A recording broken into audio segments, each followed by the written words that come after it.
No one in Savannah speaks of the chapel sealed beneath St. Catherine's Convent, though its silence feels like something alive, like breath held for centuries, waiting for the moment someone dares ask why stone needs to hide what God could not forgive.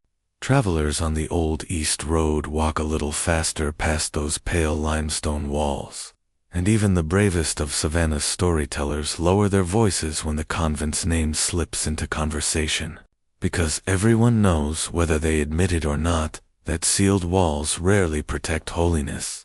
They bury truth, and whatever sleeps in that chapel has been pressing against the mortar for 275 years. But the story didn't begin with the sealing of those doors. It began a year earlier, in 1748, when Savannah was young and still trying to pretend it remembered its utopian promises. The river smelled of wet rice and sweat from the enslaved people bending under the sun. The church bells marked time like iron warnings, and in the convent, Sister Marie Terresler moved through the corridors with a stillness that rivaled death. Before she ever carried a child, before the scandal erupted like a wound across the colony, her presence alone was enough to straighten spines and silence whispers. The other nuns swore she could see sin, the way others saw candlelight flickering along the edges of a person, revealing what they hoped to hide.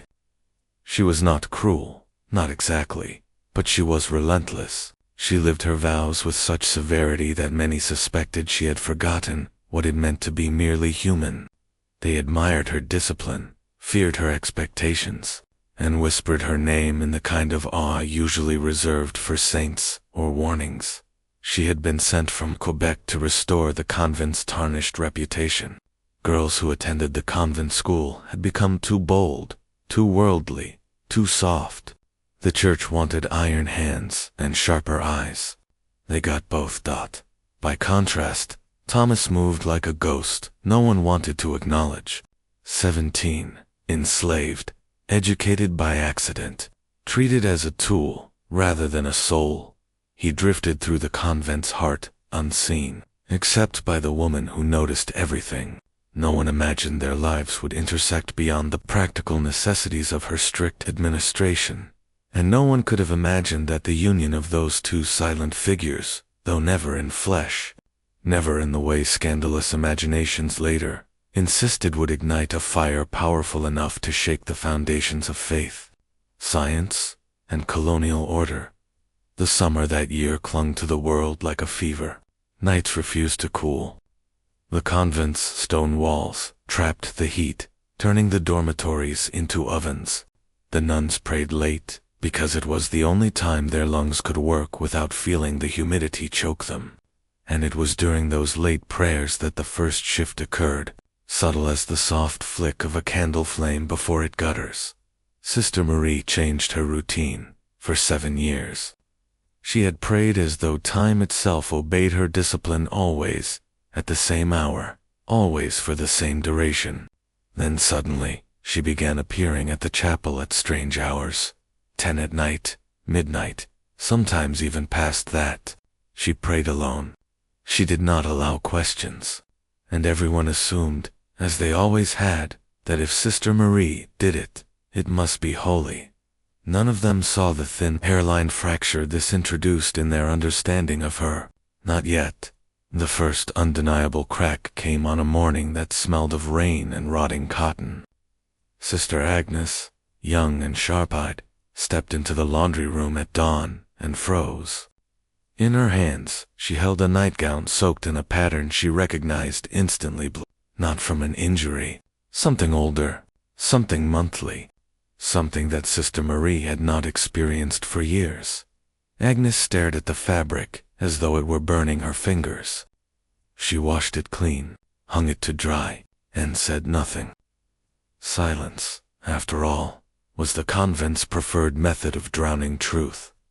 3 weeks later, Sister Marie fainted in the chapel. Shock rippled through the pews. She had never shown weakness, never missed Mass, never needed assistance. She was the strongest among them, a pillar the rest leaned upon.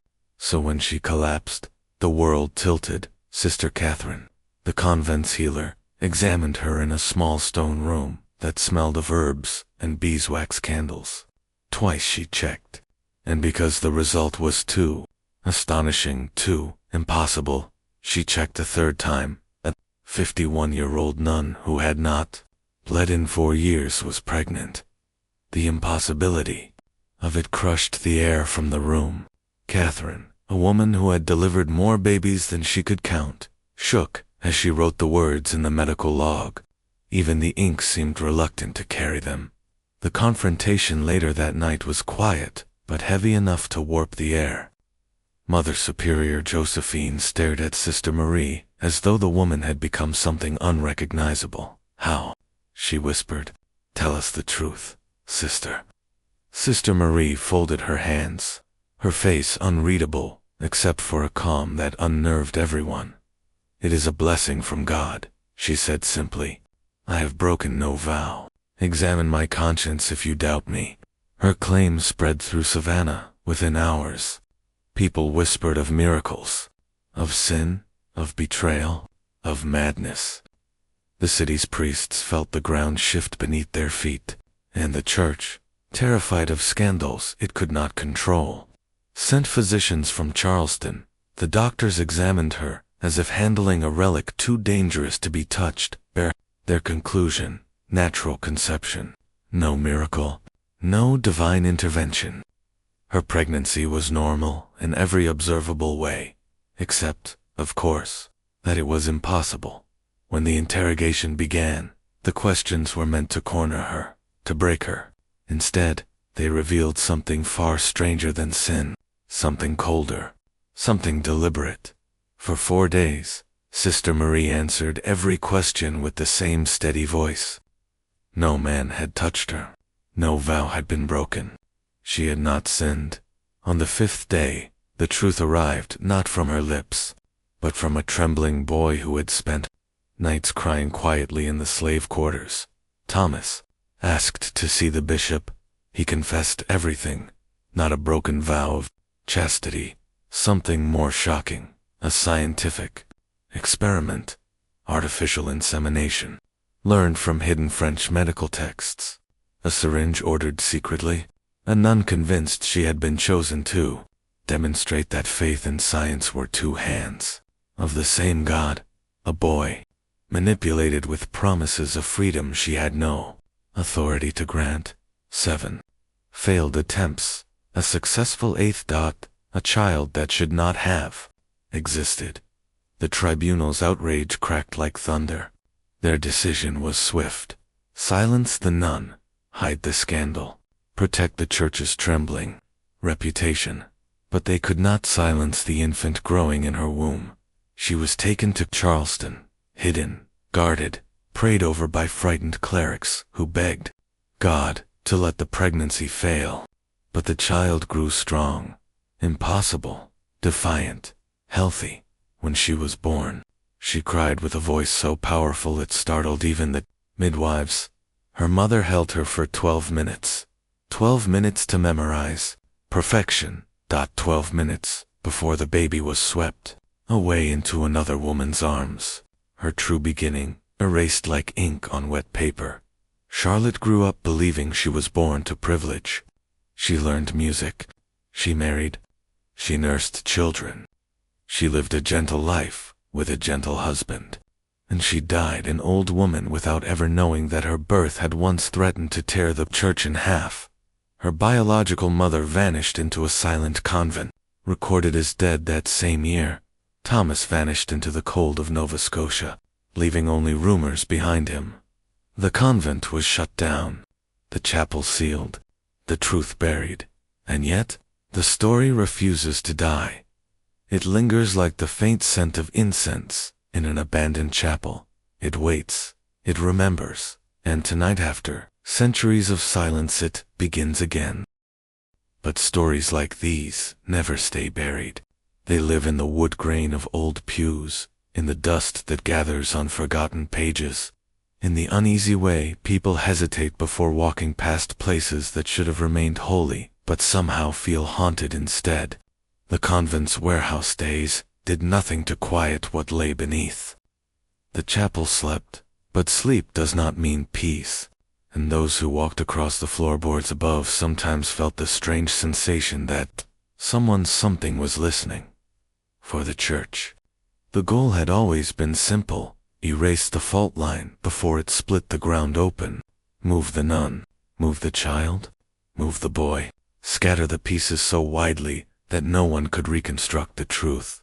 But history is strange. It does not obey orders. It waits, patient as stone, for the right set of eyes to look back. The convent had once been Savannah's pride, a beacon of education for daughters of wealthy planters, and a sanctuary for women seeking a life of devotion. Before the scandal, wagons lined the roads every autumn to bring girls for schooling, girls in neat dresses, clutching their mothers' hands, promising to write letters home. After the scandal, the road grew empty. Parents withdrew their daughters overnight. Mothers whispered that the halls were cursed. Fathers said no child of theirs would breathe the same air as a place where sin had masqueraded as divinity. Yet even before its fall, St. Catherine's had always carried an undertone of sorrow, the way old houses carry drafts. Thomas felt it long before he understood why. He sensed it in the chapel's silence, in the echo of footsteps that seemed to belong to more than the living, in the brittle discipline that cracked through the convent like a frozen river waiting for thaw.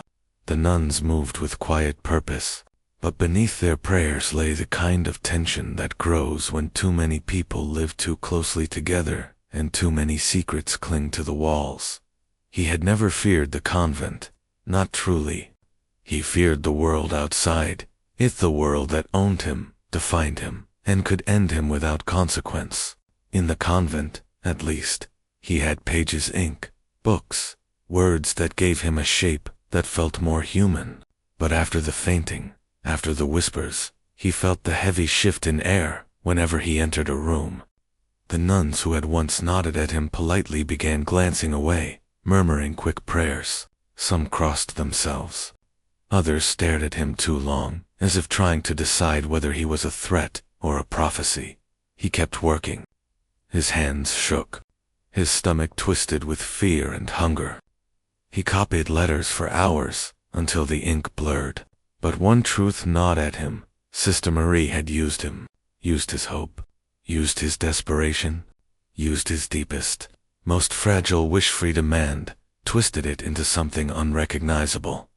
The pages he copied during those days bore tiny tears in the corners, drops of sweat, faint tremors in every stroke. No one else noticed. The convent was drowning in its own shock, but Thomas knew the truth long before he spoke it aloud. He had been part of something too big, too dangerous, and he wanted out. He wanted out more than he wanted breath. When he finally confessed, he did it not with courage, but with despair. He believed he would die either way. Better to die telling the truth than to die for a lie she had crafted for herself. After that, the world swallowed him whole. Before his disappearance, before Boston, before the mob in the ship and the frozen nights in Halifax, Thomas spent one last night inside the convent. He sat in the tiny corner of the slave quarters, staring at the flickering lantern flame. Each flicker lit the room in pieces, his knees drawn to his chest, his folded hands, the wide haunted eyes of the others who shared that space. They didn't speak. They didn't ask. They only watched him as if watching the thin flame of a candle about to go out above them. Somewhere in the quiet stone corridors, Sister Marie moved through her own kind of darkness. She lay awake in her cell, hands pressed to her abdomen, feeling faint flutters beneath her skin, strange, terrifying reminders that life grows without permission. The convent had stripped her of her authority, her certainty, her place among the nuns she had once commanded with a single glance. But it could not strip her of the relentless heartbeat inside her. That was hers, her creation, her rebellion, her proof. When she closed her eyes, she imagined the child's future, imagined a girl who would be brilliant, devout, unshakable. A girl who would one day stand before the world and shatter the idea that faith and science must be enemies. A girl who would vindicate her mother. but she also feared what the church might do. Institutions do not like what they cannot control, and her child, simply by existing, defied every boundary they cherished. Outside, the city held its breath. The storm had already begun. The night before she was taken to Charleston, a strange quiet settled over the convent. It was not peace. It was the kind of quiet that comes before an execution. Lamps burned low. Doors were shut tight. Even the river seemed to move more slowly, as if it too was waiting. In her cell, Sister Marie sat at her small desk, a candle guttering beside her. She took up her quill and wrote a letter she knew would never reach its intended reader. Her handwriting, usually sharp and disciplined, trembled. "If I have sinned, then it is because I believed God placed knowledge in our hands for a reason. I believed He asked us to use it." She paused, the quill hovering. "If creation is holy, then so is understanding creation. I refuse to repent for what I know to be true." She signed only with her name, her full name, the name she had been given at birth, not the one the convent used. The candle sputtered, then burned steady again. Downstairs, the guards took their positions. Horses were readied. The carriage waited, and in the chapel silence sealed, waiting shadows pressed against the walls, as though listening. The morning she was taken away, none of the nuns gathered to say goodbye. They watched from behind half-closed doors as she was led down the hallway, her face pale but steady. Her hands clutched a rosary she no longer knew how to pray with. When she reached the yard, the air tasted like rain. She looked up once toward the sky. Thomas, hidden behind a far window, watched her leave. Their eyes did not meet. They had already given each other everything they had to give on, taken far more. As the carriage rattled down the road toward Charleston, the convent seemed to sag, as though something vital had been removed from its foundations. The nuns returned to their routines mechanically, but prayers felt hollow. Hymns echoed strangely.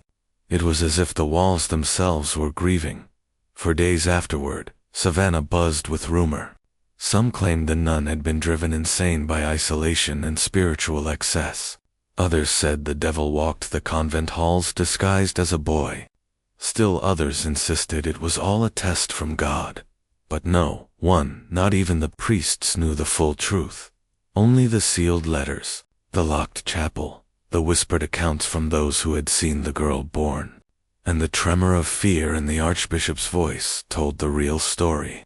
That something had happened in Savannah which the church could not explain, could not allow, and could not forget. Even as the years passed, even as the convent decayed and became warehouses, even as the scandal faded into rumor, the truth remained like a cracked bone beneath the skin of history, and behind the walls of the sealed chapel, the silence waited, pressing, patient, eternal. But truth does not remain buried forever. Not when the story is this dangerous. Not when lives were torn apart to keep it hidden. Not when a child born in secret grew into a woman whose bloodline continued, unknowingly carrying the echoes of the experiment that had once terrified Savannah. History breathes, and sometimes, when the world grows quiet enough, it begins to speak. The truth has a strange way of pacing itself, as if it waits for the world to be quiet enough to hear it. And in the days after Sister Marie was taken from the convent, Savannah became unnervingly quiet. Even the insects seemed to hum more softly, the streets usually thick with market chatter and wagon wheels grinding through dirt felt hollow, as though the scandal had scraped sound from the town the way a storm scrapes leaves from a branch. The nuns felt it first. The absence of Sister Marie created a void in the air, a peculiar stillness in the practice of discipline. Doors remained shut longer. The strict footfalls that once echoed through the dormitory halls no longer did. Younger novices found themselves whispering more, praying less, emboldened by a freedom they had not asked for, but felt nonetheless. And yet, it wasn't relief that filled the convent. It was dread. The kind of dread that comes from knowing that someone has been removed, not because they were wrong, but because they were too dangerous to be allowed to stay behind locked doors. The church officials still visiting Savannah murmured about containment, about rumor control, about the problem of Thomas. They feared public speculation more than sin. They feared questions more than answers. And above all, they feared the sealed pages in the tribunal's archive pages that could ruin not just reputations, but entire structures of belief. Meanwhile, Thomas waited in a small storage room under guard, sitting on a wooden crate with his hands folded and his thoughts circling endlessly. He did not know where they would send him. He only knew that he could not stay. Every time footsteps approached, his shoulders tensed. Every time the guards whispered, he wondered if the next dawn would be his last. He did not think of Marie with hatred. Not exactly. It was more complicated than that, a tangled knot of anger, betrayal, sorrow, and something like pity. He had seen her face when she justified her actions before the tribunal. She believed in something larger than herself, believed so fiercely she had threaded her certainty into the fabric of another person's life without noticing it might tear. But faith, he had learned, could be cruel, especially in the hands of someone convinced they were right. When they moved him from Savannah, it happened under the pretense of secrecy, but with the urgency of fear. The bishop's men arrived at night. They wrapped him in a cloak, not for warmth, but to hide him. They urged him through back alleys and narrow streets. He did not struggle. Struggling would only have brought attention, and attention could bring death. At the edge of town, the wagon waited. Its driver never looked at him directly. Fear bent the man's gaze away.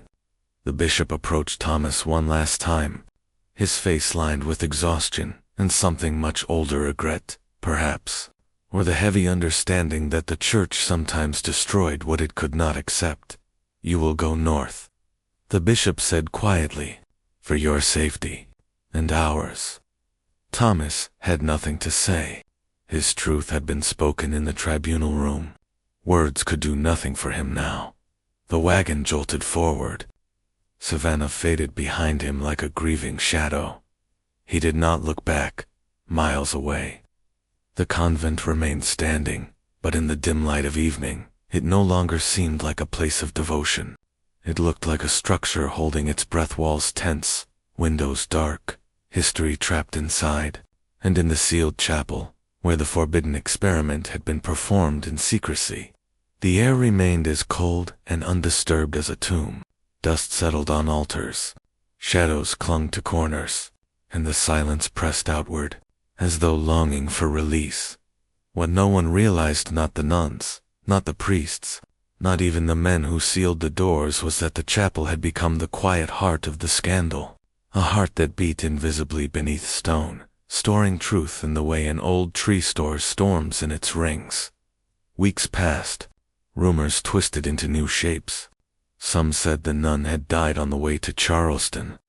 Others said she had been possessed, that the child was cursed, that the convent itself had been tainted by unnatural acts. Still others claimed that Thomas had confessed to sorcery, that he had used African rituals to deceive the nun. Each rumor added another layer of fiction to a truth already strangled beyond recognition.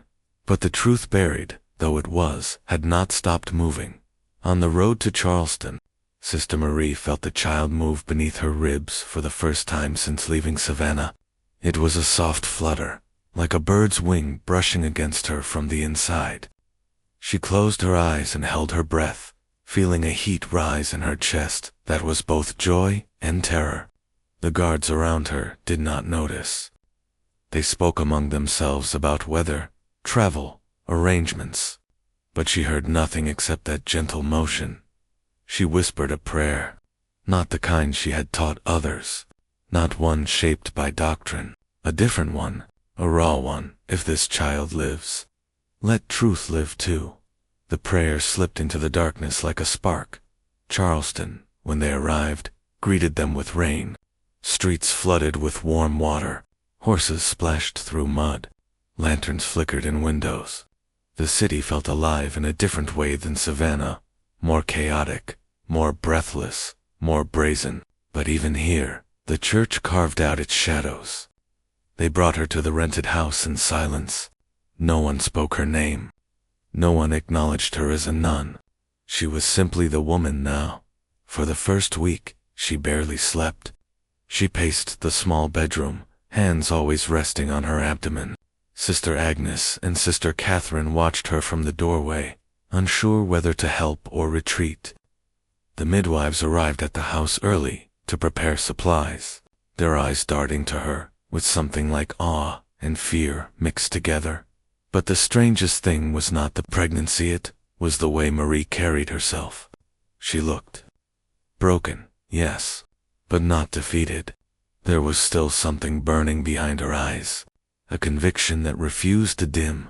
On the 12th night in Charleston, she wrote until her hand cramped, until wax puddled at the base of the candle. She wrote letters she knew no one would ever deliver. Letters to God. Letters to her unborn child. Letters to the church.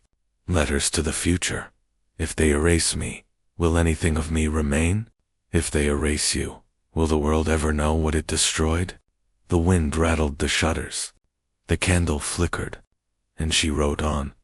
Far from her, Thomas traveled north along rough roads toward uncertainty. The wagon rocked. The days were long, the nights longer. He did not know where they took him. He did not ask. He clung to the thought, faint and fragile, that perhaps, somewhere ahead, a different life waited for him. A life without chains, without lies, without experiments performed in locked chapels. But hope is a dangerous thing, and in Thomas's world, it rarely survived the journey long enough to become real. In the convent, absence settled more thickly with each passing day. Mother Superior Josephine walked the halls with a weight she had never carried before. Every time she passed the sealed chapel, she felt the breath of memory press against her. She would pause, hand against the cold stone, and wonder whether she had made the right choice in bringing Marie to Savannah. Years ago, the younger nuns watched her silently. They felt something shifting, though none could name it. Something beneath the convent, beneath the very floorboards, felt restless. One night, as storms rolled in from the coast and lightning split the sky, Sister Agnes awoke to the sound of footsteps. She knew instantly they did not belong to any of the nuns. Too slow, too heavy, too deliberate. She sat up, heart pounding, listening. The footsteps moved toward the chapel, stopped, and then, nothing. The next morning, she said nothing. The convent had already seen too many things it could not understand. She swallowed the fear. She joined morning prayers. She folded linens. She pretended. That same day, the bishop received a letter from Charleston, a letter containing a single sentence. The child lives. He folded the parchment slowly, then he burned it. But burned letters do not kill truth.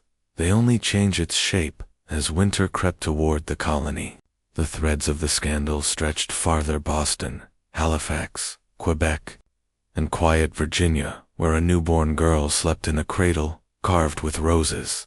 Lives unraveling, separating, diverging, yet tied together in ways none of them would ever know. And beneath Savannah, in the chapel, sealed by stone and fear, the silence shifted again softly, almost imperceptibly. Like something turning over in its sleep, because the truth, long buried, had not died. It was waiting.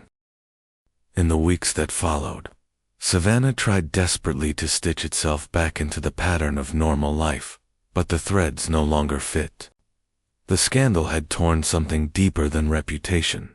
It had opened a quiet tear in the colony's sense of order, a wound that pulsed beneath daily routines. Merchants returned to their stalls, selling indigo dye and salted pork. Children played in the mud of the square. Enslaved workers moved in long, exhausted lines toward the rice fields. But conversations faltered when the convent was mentioned. Eyes shifted, voices dropped. Rumors swelled and changed shape, like storm clouds. Some whispered that the sealed chapel had been built over ancient burial ground. Others said, The nun had been tricked by spirits. Others said the girl born in Charleston had come out glowing, marked by God or the devil, depending on who told the tale. But the truth remained trapped behind walls, carried only by a handful of people, all of whom were disappearing into their own exiles. Sister Marie's absence was a hollow tooth in the convent's mouth, a wound that throbbed beneath every ritual. No footsteps measured the hallways with her old precision. No voice offered correction with icy calm. Without her, the altar cloths wrinkled more, the novice's posture softened, and the strict rhythm of life sagged like a rope left in rain too long. Mother Superior Josephine saw it all. Every lapse, every careless whisper, every flicker of rebellion that once would have melted under Sister Marie's stare. But Josephine no longer had the strength or authority to restore order. She feared the eyes of the church more than the unruly hearts of her nuns. One evening, as dusk bled into the convent's windows, Josephine walked alone to the sealed chapel. She carried a lantern whose flame shivered with each step. When she reached the bricked doorway, she touched the cold stones with trembling fingers. "May God forgive us," she whispered. But the stones did not care. They kept their secrets far south, in Charleston. Marie moved through the rented house like someone floating between worlds. She was no longer nun, no longer revered disciplinarian, no longer feared enforcer. She was simply a woman holding her breath, trapped between judgment and the slow, unfolding miracle inside her. Though she barely spoke, she observed everything: the cautious kindness of Sister Catherine, the nervous glances of the midwives, the uneasy respect of Dr. Drayton, who seemed pulled between scientific wonder and spiritual dread. Their reactions told her more than their silence ever could. Sometimes, deep in the night, she pressed her hand to the curve of her belly and felt the faint throb of life. It grounded her, gave her something to cling to when her mind drifted too close to the hollow edge of despair. The church had stripped her name, her future, her authority, but not this. This one thing remained hers. On the coldest night of her confinement, she dreamed of the sealed chapel. She saw the bricks trembling, the mortar cracking. She smelled dust, thick as breath, and beneath it all, she sensed movement, a shifting presence, as though something or someone waited to be unburied. When she woke, her body shaking, she whispered, "Forgive me," though she was no longer sure whether she addressed God, the child, or herself. Meanwhile, Thomas traveled in the opposite direction, north, into uncertainty, into cold, into a future that would not carry his name into memory. His journey out of Georgia was marked by rough roads, sleepless nights, and the quiet dread of people who watched him pass with suspicion. He was not chained, but he was not free either. The bishop's men escorted him with a strange mixture of fear and protectiveness, as though he were both witness and weapon. At night, when the air grew cold enough to hurt, he lay awake in the wagon and tried to understand what part of his life still belonged to him. He wondered about Marie, not with longing, but with terrible clarity. She had believed that her actions would reshape the world. He had been only a tool in her hands, a means to an end she valued more than lives. Yet he also remembered the fear in her eyes when she confessed to the tribunal. Not fear for herself, but for the thing she had created, the child. Sometimes, despite himself, Thomas wondered if the child would look like him, but the thought was too painful. He pushed it away and focused instead on the fields rolling past, the trees bending under wind, the sound of passing rivers, reminders that the world was impossibly large and entirely indifferent. As winter crept in, the wagon reached the outskirts of Charleston for the briefest moment. Thomas never saw the house Marie lived in, but he felt, inexplicably, that somewhere nearby, an invisible thread tied their lives together still.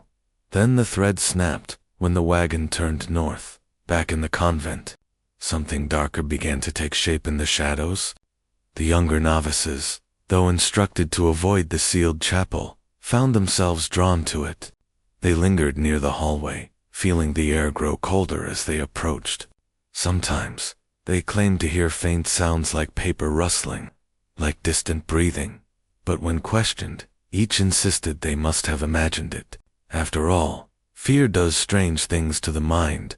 One night, Sister Agnes, a woman who had always feared her own imagination, found herself standing before the bricked wall, without knowing how she'd gotten there. Her lantern's light trembled across the sealed stones. A soft sound reached her ear, a whisper, or perhaps only the shifting of old air behind. Masonry, she gasped and stepped back. The whisper did not come again. She fled, days blurred. Savannah's churchgoers whispered that the scandal was dying down, that the church had moved swiftly to prevent lasting harm.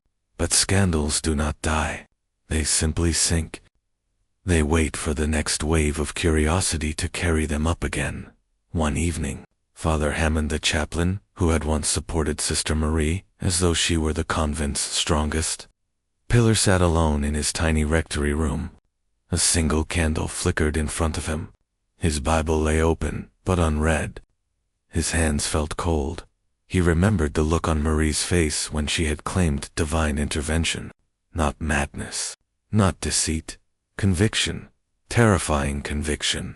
And he remembered the trembling confession Thomas had given, words that had shattered the boundary between heresy and possibility. He spoke aloud, though no one was there. Lord, what if we were wrong? The candle flickered violently, then steadied. He closed the Bible gently, not as an act of devotion, but in fear that its pages now felt more fragile, less certain.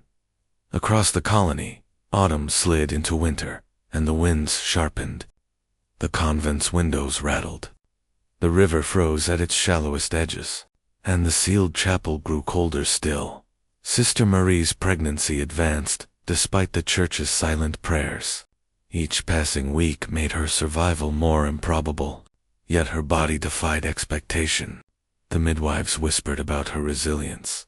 Dr. Drayton wrote in his journal that nothing he knew of medicine could explain the smoothness of her condition. He feared the implications more than he feared failure.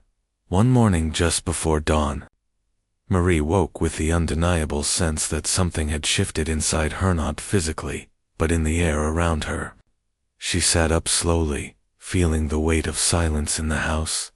For a moment, she imagined she could hear Savannah, hear the convent, hear the chapel. She closed her eyes, and somewhere far away, in a sealed room beneath limestone walls, dust drifted from old beams. History was stirring. Winter's first true cold settled over Charleston like a warning. The rented house where Marie stayed creaked in the night, as if protesting its role in the church's secret.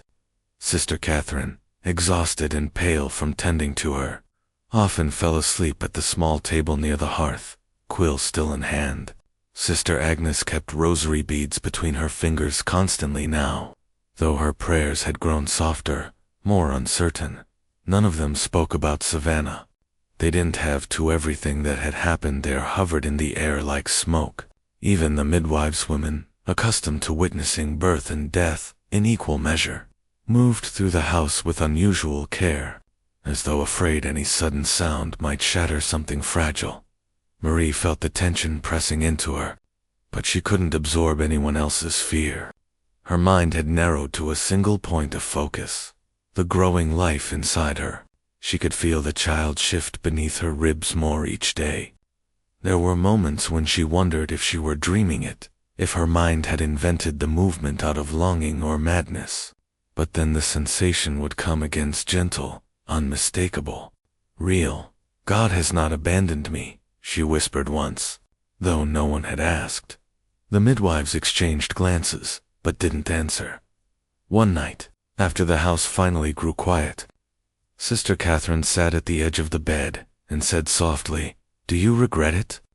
Marie looked at her slowly, the candlelight carving shadows down her gaunt face. "Regret," she echoed. "All of it," Catherine whispered. "Savannah, the tribunal, the exile, the secrecy, the danger, all that you've lost." Marie rested her hand on her round stomach. Her voice, when it came, was quiet but steady. "I regret only the pain I caused to someone who trusted me," she murmured. "But does this child know? I cannot regret what breathes beneath my heart, even if the whole world wishes she had never existed." Catherine closed her eyes. Her lips trembled around a prayer she could not bring herself to speak. Outside, the rain began again, heavy, warm, relentless, miles north. Thomas rested in a warehouse office in Charleston, waiting to be moved once more. He hadn't been told why. He hadn't been told where. He lived suspended between movements, like a single page fluttering in the wind before it gets pinned down by fate. The guards who watched him had grown quieter over time. Not cruel, just wary. They had been told he was dangerous, not in strength, but in implication. He carried knowledge that could unravel the church, if mishandled. Sometimes, he woke in the night with the sense that someone was calling his name. But when he sat up, breathing hard, nothing waited in the darkness except shadows and the faint creak of ships moored in the harbor. He wondered if Marie was still alive. He wondered if the child lived, but he forced the thoughts away. They were too painful, too impossible, too dangerous. When the wagon driver finally came for him, the man avoided meeting his eyes. "It's time," he muttered. Thomas climbed into the wagon without asking questions. Behind him, Charleston's streets opened like veins in the night, narrow alleys, flickering lanterns, stray dogs picking through refuse. He watched them pass until the last remnants of the city faded behind him. Then he faced forward and did not look back again. In Savannah, the convent clung to its routines like a drowning person clings to driftwood. The nuns lit candles. They recited prayers. They taught lessons to the few students who remained, but the rhythm had changed. Everything felt heavier. The sound of footsteps echoed differently. The silence pressed harder. One afternoon, Sister Agnes found herself drawn again to the sealed chapel. She did not want to go. Her feet carried her without permission, as though something behind the wall were calling softly, insistently. When she reached the bricked doorway, the air felt colder than it should have, colder than the winter air outside, colder than stone had any right to be. She lifted her lantern, her breath coming out in pale clouds. For a moment, everything was still. Then she heard it. A sound so faint, she thought her heart had imagined it. A soft, steady rhythm. A heartbeat. She staggered back, clutching the lantern to her chest, her pulse hammering against her ribs. But when she leaned forward again, pressing her ear to the stone, the sound vanished. "No," she whispered. "No, I heard something. I heard." But the wall remained silent. She fled, not stopping until she reached the safety of the dormitory, where she sank onto a bench with trembling hands. She told no one. On the outskirts of the convent grounds, Mother Superior Josephine stared at the pale winter horizon, her cloak gathered tightly around her shoulders. She felt older than her years. Each step was heavier than the last. She had been trusted to guide the convent, to uphold its sanctity, to guard the souls of the women under her care. Instead, she had presided over ruin. A single scandal had stripped everything bare: faith, discipline, respectability. And the worst part was that she could no longer tell where her own faith ended and her fear began. "God forgive us," she whispered into the wind, but she wasn't sure. Forgiveness was possible in Charleston. Marie woke just before dawn with a sudden start. The room was dark. The shutters rattled. A low ache spread across her abdomen, deep, insistent, unlike the occasional discomfort she'd grown used to.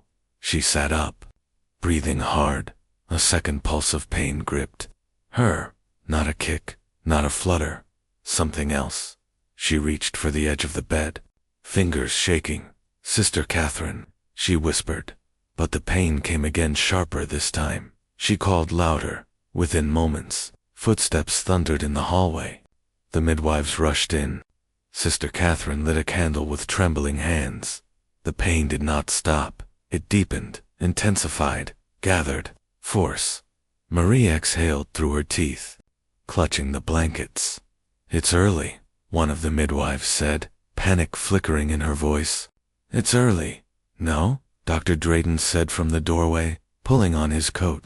"The child's ready. Get the supplies. Quickly." The room erupted in motion, and outside, the wind screamed against the shutters as if echoing something ancient and inevitable.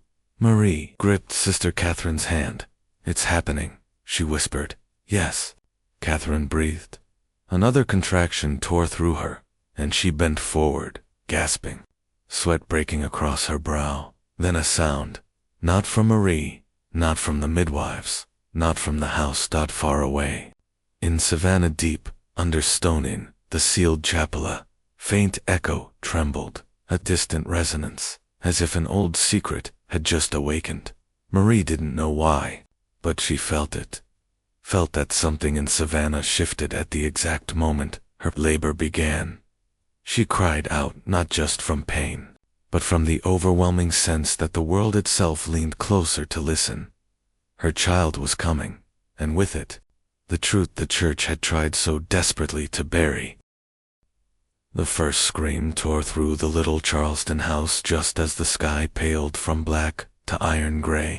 It pulled everyone from sleep at once, midwives stumbling from their pallets, Sister Catherine jolting upright with her heart racing, Dr. Drayton already half awake in the next room because he had not truly slept in weeks.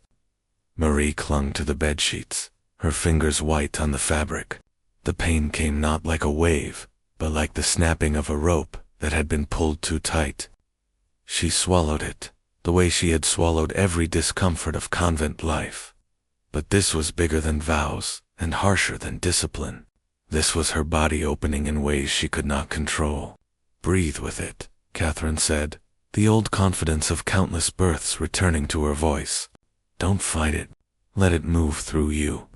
Marie drew in air like someone surfacing from deep water. Another contraction struck, and she exhaled through clenched teeth, focusing on a single thought.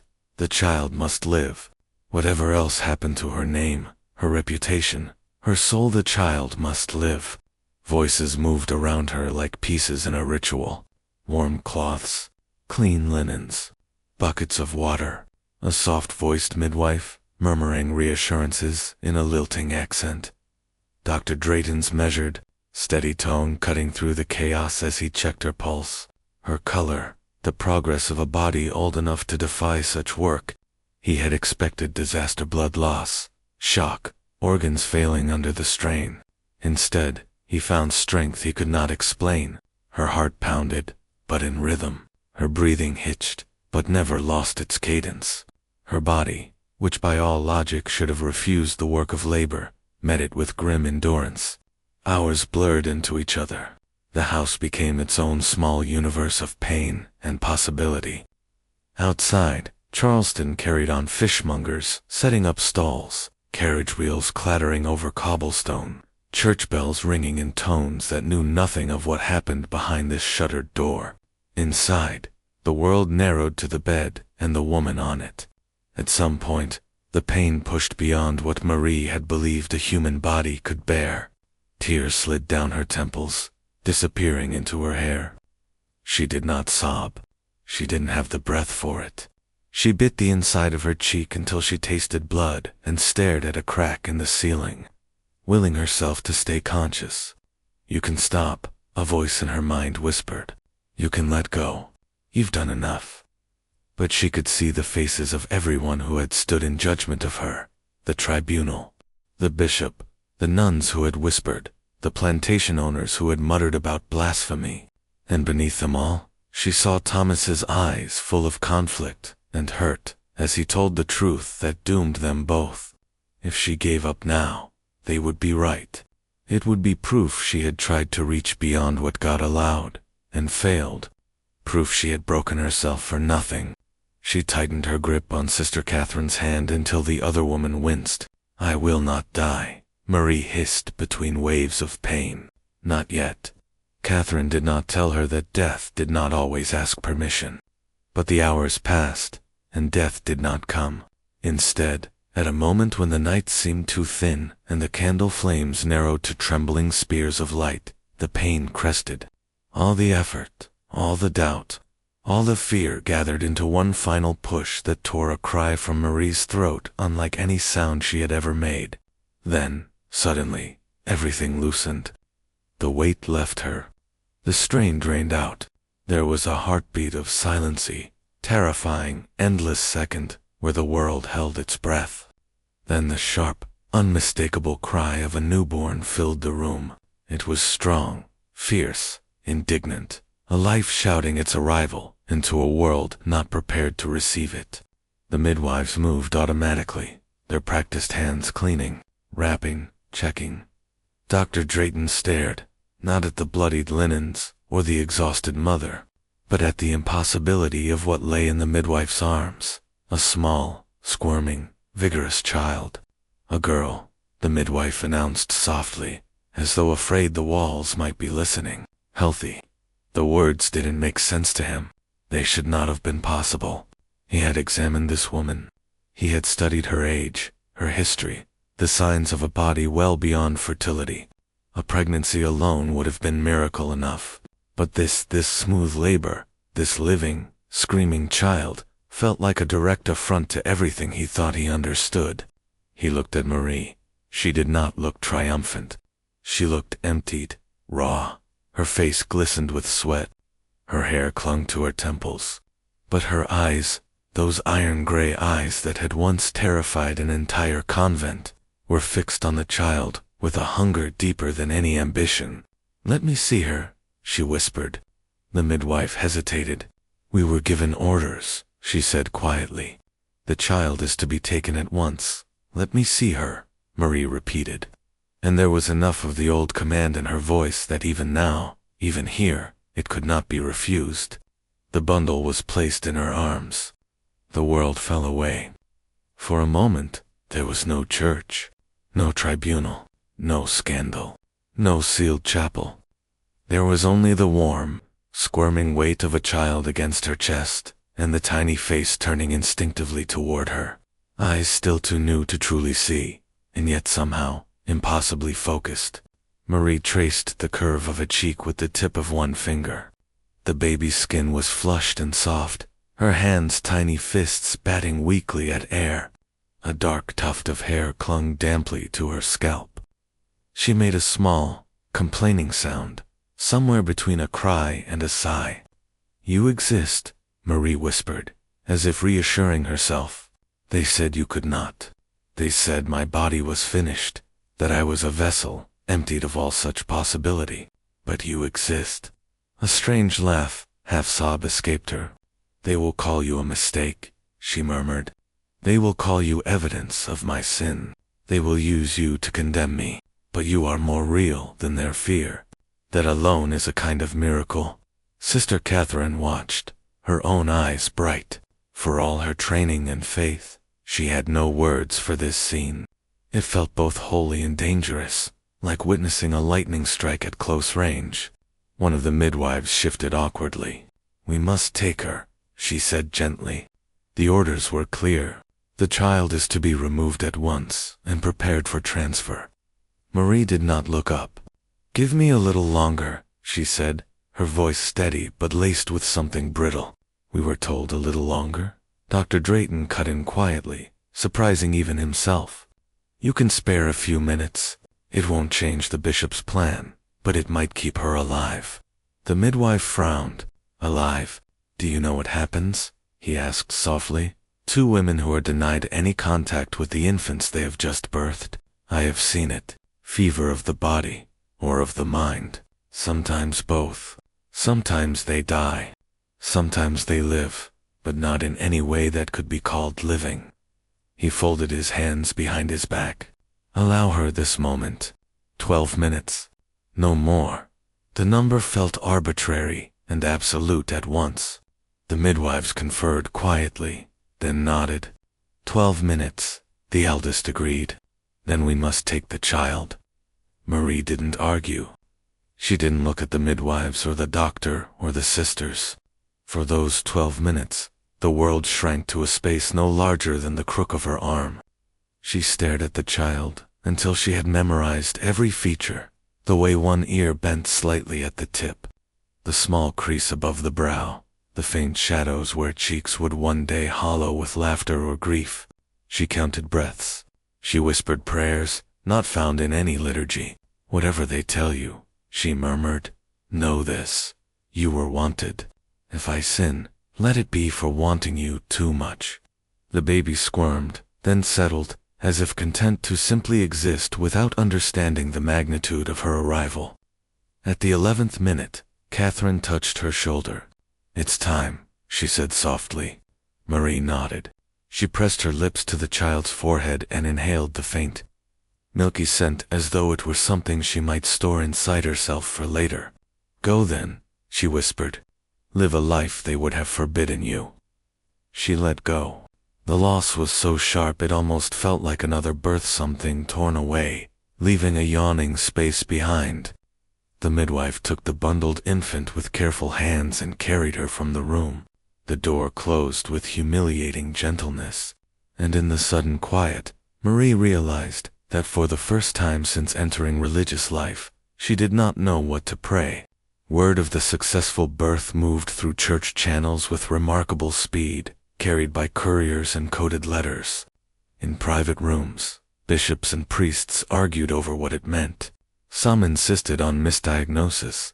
The woman had not truly been infertile. Others whispered of fraud, of deception, of medical trickery beyond their understanding. A few, their faith more fragile than they would admit, feared something else entirely, that God had allowed this precisely to show them how little control they truly had.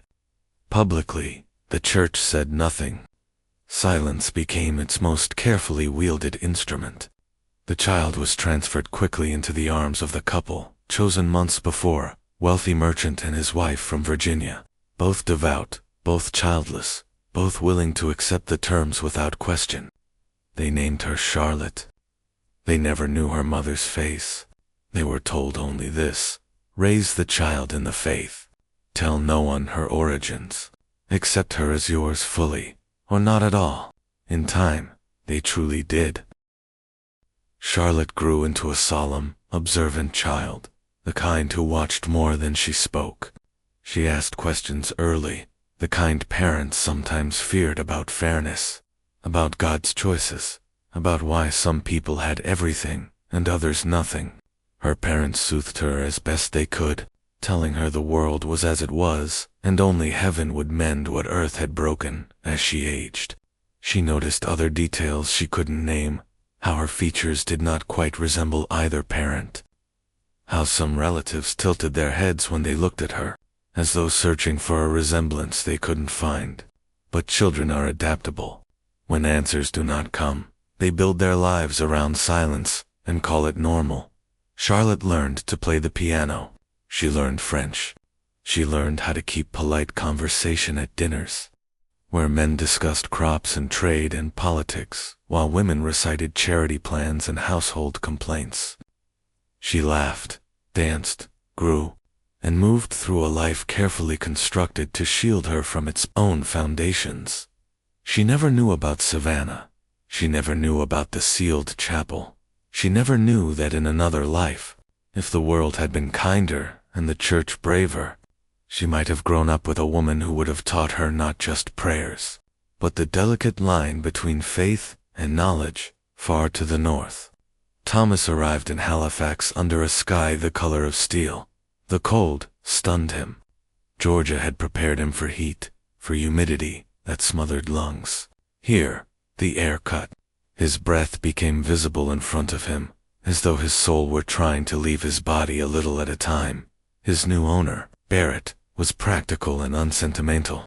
He gave Thomas work that used his mind more than his muscle sledgers, inventory, correspondence, in a harsh, hard-edged world of timber and ships and frozen mud. Those tasks were as close to mercy as Thomas had ever known.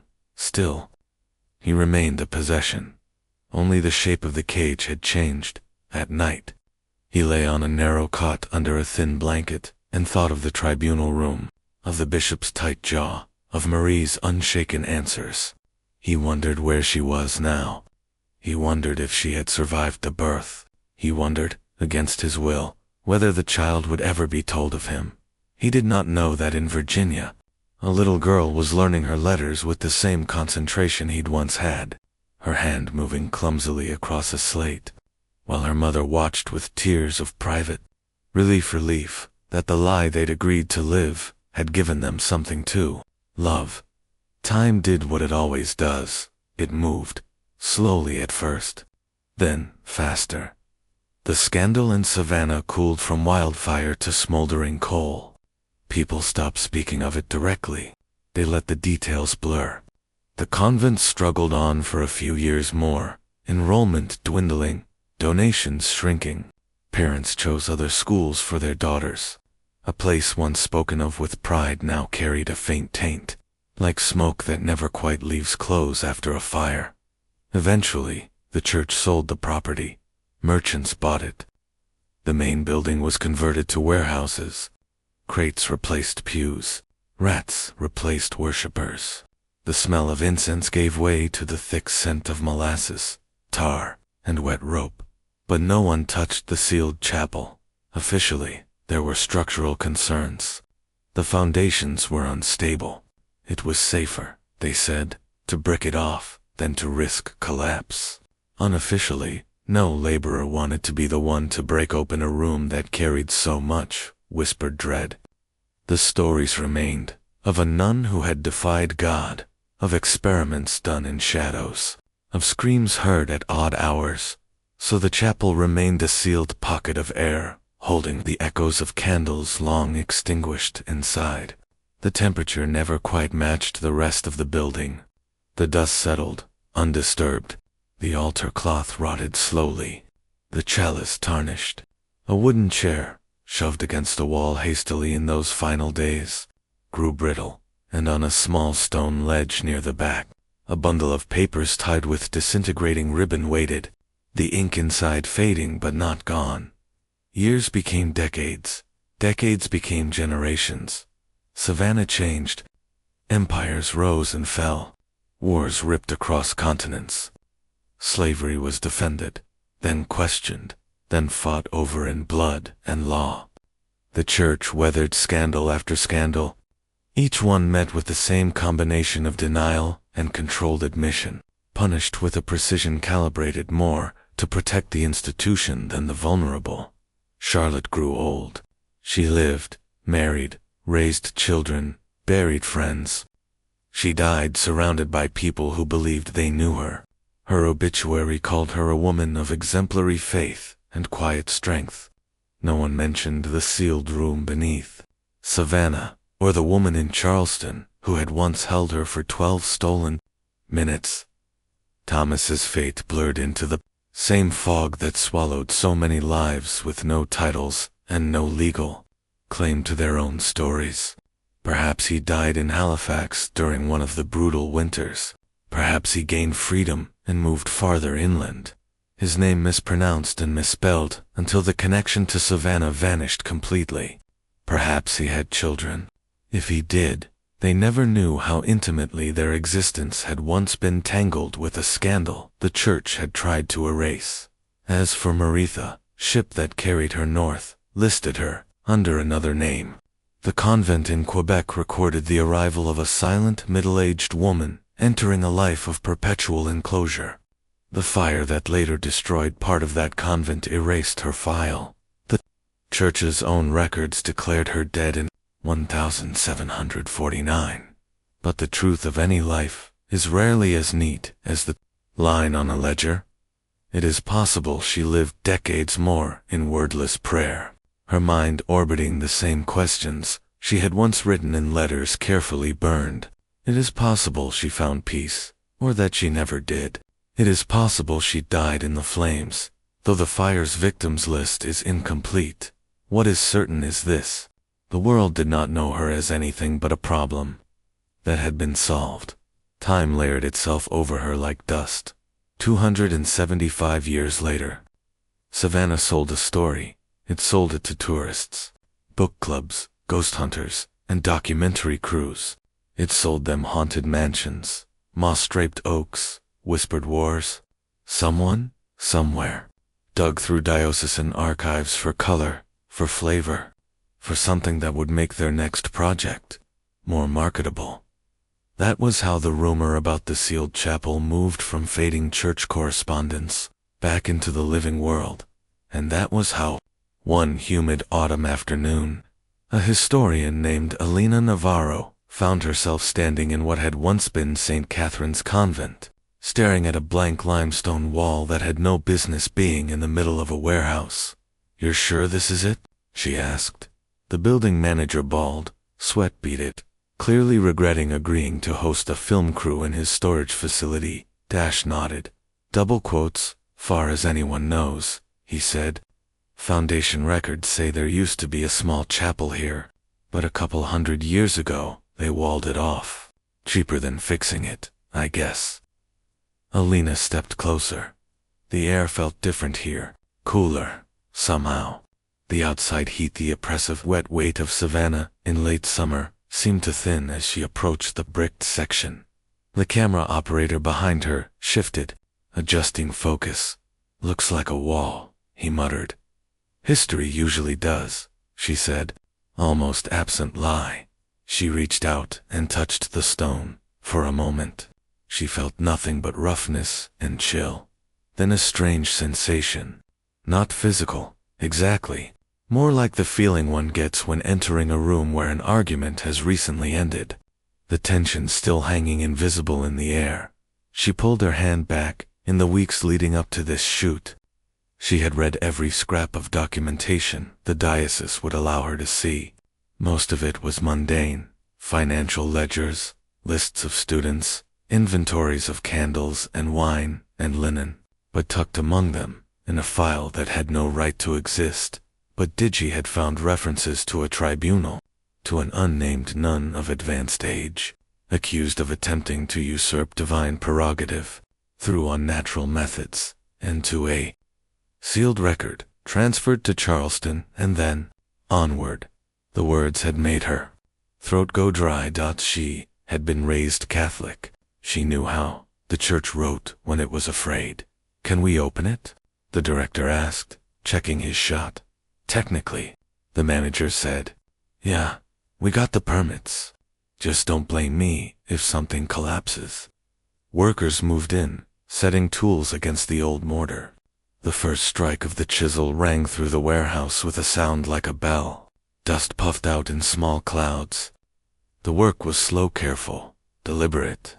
No one wanted to crack whatever lay behind. Alina watched, notebook forgotten at her side, every blow making her heart jump. For the second time in its history, the chapel was being unsealed. She wondered, fleetingly, if she had the right. The wall gave way in patches. Chunks of stone came free. More dust. The air that seeped from the growing gap was shockingly cold, with a musty, dry scent like old fabric left too long in a chest. "Smells like my grandmother's attic," one of the crew muttered. They widened the opening until a person could step through. "Lights," the director said. A lantern beam cut into the darkness. The chapel was smaller than Alina had imagined. Modest, almost. The altar stood at the far wall, draped in what might once have been white cloth, but now hung in rotten tatters. A cross still stood above it, leaning slightly. The ceiling beams sagged, but held. The stone floor was coated in dust and fallen plaster. "Careful," the manager warned as they stepped inside. "Floor might be weak." Alina moved slowly, her eyes taking in every detail. A wooden chair near the wall. A rusted candlestick. Bits of broken glass glinting faintly where some vessel had fallen long ago. She felt the weight of centuries pressing in. "That it?" the director murmured, disappointment already creeping into his tone. "Looks like any old abandoned room." "No," Alina said softly. "It doesn't." Her foot brushed something half buried in dust near the back wall. She crouched, heart pounding, and gently brushed debris aside. A bundle of papers, tied with what remained of a ribbon long turned brittle, lay there as if it had been placed only yesterday and forgotten. The top pages were stained and curled. Ink had bled in some places, but not all. Her hand shook as she picked it up. "Well?" the director demanded, already framing her in a tight shot. She loosened the fragile tie. The top page peeled back with a soft sigh. The handwriting was cramped but legible. French at first, then English in subsequent pages. The date put it firmly in the late 1740s. Her throat tightened. "These are letters," she whispered. "Personal. From one of the nuns." "Read something," the director urged. She swallowed. Her eyes traced the first lines. "They say, I have sinned in my desire to prove that God's creation can be understood as well as adored. They tell me that knowledge must bow to mystery and never touch it, but I have seen enough sickness and sorrow to know that ignorance is no virtue. ... Her voice broke. For a long moment, no one spoke. Dust danced lazily in the lantern light. "Is that her?" the manager asked quietly. "The nun from the story." "Yes," Elena said, though the letter never once mentioned the name Marie. She could feel it, the same tone as the quotes buried in the tribunal summary, the same restless, relentless mind. She flipped through more pages carefully. References to a young man whose name had been omitted, but whose situation was unmistakable. References to a child who must never know the truth of her birth. References to a chapel used at odd hours. She glanced up at the altar. It felt wrong to be reading this here. And yet, there was nowhere else it made more sense. "Get this," the director murmured to the cameraman, sensing the gravity. Elena's fingers hovered over another page. "If anyone ever reads this," the letter said, "know that I do not ask for vindication. I ask only that you understand the questions that drove me. Why must faith fear knowledge? Why must the church choose silence over truth, when God himself gave us minds to inquire? If I am condemned, let it be not as a monster, but as a woman who could not bear to worship with her eyes closed." The words leaped across centuries, alive and sharp. Elena looked up, her eyes burning. The documentary they had come to shoot had been pitched as a curiosity piece, a spooky historical scandal, a bit of intrigue to entertain tourists and streaming audiences. But standing here, in the dust and cold of a chapel sealed by fear, with a woman's desperate reflections trembling in her hands, it felt like something else entirely. Behind her, the warehouse lights hummed faintly, indifferent. "Do we tell everything?" the assistant producer asked quietly, when the director called a temporary halt. "Like all of it? The experiment, the boy, the church's cover-up. Is that even safe?" Elena closed the packet of letters gently. "It hasn't been safe for nearly 300 years, she said. That didn't stop any of it from happening." She looked back at the altar and imagined a woman standing there alone at midnight, wrestling with God and nature and rules written by men who would never risk what she had risked. "I think the least we can do," she added, "is stop helping the silence." Later, when she sat alone in her hotel room, the letters spread out on the desk in front of her, Elena tried to piece together the lives behind the ink. The tribunal summaries from Charleston, the partial journal of a baffled doctor, a transfer record noting the adoption of an unnamed infant to a respectable Virginian couple, a shipping manifest listing a young man as property, bound north, a burned convent file in Quebec, its ashes all that remained of whatever life Marie had lived in exile. It was all fragments, broken mirrors, reflecting a story that refused to be whole. She could not know if the pregnancy had truly resulted from the forbidden procedures Marie had orchestrated or from some rare, poorly understood twist of biology. She could not know whether Marie's claim of divine purpose masked pride, or whether pride had grown around something that had begun as genuine faith. She could not know what became of Thomas, or whether Charlotte had ever felt an unnamed hollow where origin should have been. But she could see, with painful clarity, what the institution had chosen every step of the way.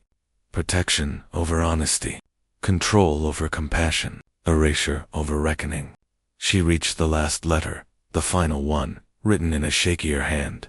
If these pages survive when I do not, let them stand as the confession the church never asked for, not of sin, as they defined it, but of the arrogance that lives in every attempt to make God small enough to fit within our rules. They feared what I did because it blurred the line between prayer and practice, between miracle and method. Perhaps I was wrong.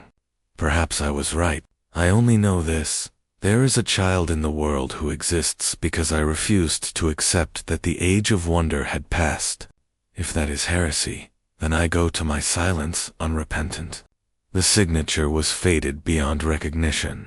Alina leaned back in her chair, staring at the pages.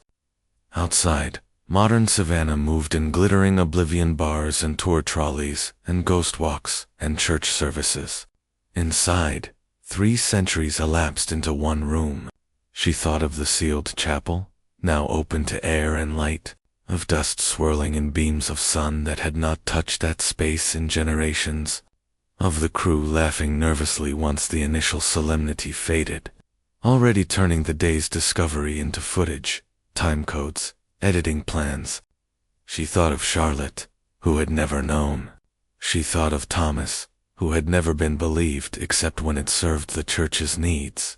She thought of Marie, who had gambled everything on a conviction that refused to separate God from reason.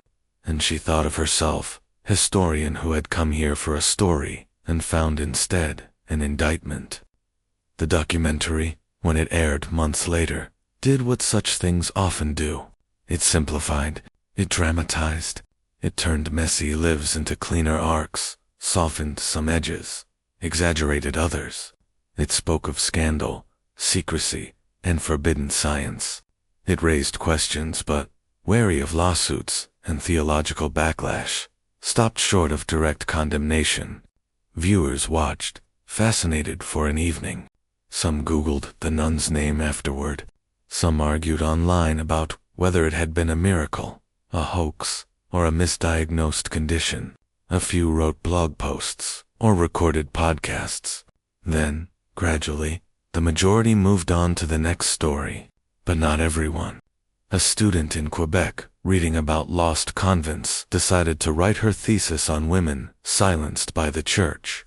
A descendant of the Fitzgerald family in Philadelphia opened an old chest of family papers and found a letter describing a grandmother who had always felt strangely unmoored from her own reflection. A young man in Nova Scotia, leafing through records of early black settlements, paused at a single word, Thomas. No surname, just a first name on a land petition, filed decades after the scandal. He wondered. Questions spread quietly, like roots beneath soil.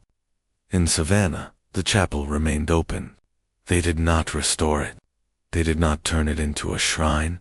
They left it mostly as it was, dusty, fragile, undeniably human. A small plaque eventually appeared near the entrance.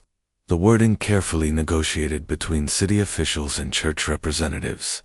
It did not tell the whole truth. Plaques never do. But it told enough for those who already knew where to look. Sometimes, when no tours were scheduled and the warehouse above lay quiet, Alina would step back into that space alone. She would sit in the old wooden chair by the wall and listen. There was no heartbeat, no whisper, no ghost. Only the soft hum of distant traffic, the faint creak of settling beams, and the echo of a woman's words in her memory. What is faith without action? What is belief without testing? The world had changed since those letters were written. Medicine had advanced beyond anything Marie could have imagined. Procedures stranger than hers had become accepted, regulated, normalized. Women once written out of history had begun to be written back in, and yet, in other ways, nothing had changed at all. Institutions still feared what they could not control. People were still broken on the wheel of reputation. Truth still had to claw its way up through layers of dust and denial. Alina closed her eyes. Someone remembers you, she said quietly, whether to Marie, to Thomas, to Charlotte, or to herself, she wasn't sure. They didn't succeed in erasing you completely. The silence pressed in, not hostile this time, but contemplative. Outside, bells rang from a nearby church, their tones overlapping with the faint call of a tour guide telling a different ghost story on the next street over. Life went on. It always did. But now, in one small chapel beneath an old warehouse in Savannah, the darkest parts of a buried truth were no longer entirely buried. They had been read, spoken aloud, recorded, argued over, questioned, not vindicated, not resolved, but seen. And sometimes, for the forgotten, that is the closest thing to justice the living can offer.